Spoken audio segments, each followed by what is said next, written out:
ఎటువంటి మైదా cornflour add చేయకుండా జొన్న పిండి వేసుకొని సూప్ ఎట్లా చేసుకోవాలో చూపిస్తాను. నేను ఇక్కడ బేబీ కార్న్ తీసుకొని వాటర్‌లో 70-80% కుక్ చేశాను. కొంచెం సాల్ట్ కూడా వేసుకోండి బాయిల్ అయ్యేటప్పుడు.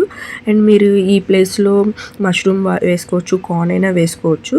తర్వాత 3-4 వెల్లుల్లిపాయలు కట్ చేసి పెట్టుకున్నాను. అలానే అల్లం కూడా చిన్న చిన్న పీసెస్‌గా కట్ చేశాను. ఓ చిన్న బౌల్ తీసుకొని 2 స్పూన్లు జొన్న పిండిని మెల్ట్ చేసి పెట్టుకున్నాను.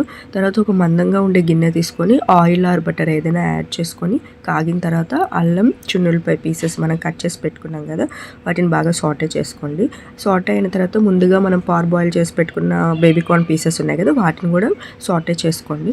సాటే అయిన తర్వాత నేను జొన్న పిండి పచ్చివాసన పోవటానికి ముందుగా ఫ్రై చేశాను.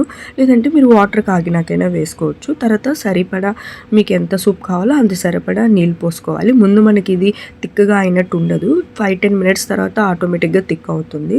దాంట్లో కొంచెం సాల్ట్ వేసుకోండి, పెప్పర్ జస్ట్ ఇవి యాడ్ చేస్తే చాలు, అంతే అయిపోతుంది. చూసారా, నాకు 10 మినిట్స్కి థిక్ అయింది. తర్వాత కొంచెం గీ వేసుకొని తింటే చాలా టేస్టీ ఉంటుంది, అట్లనే హెల్త్కి మంచిది కూడా.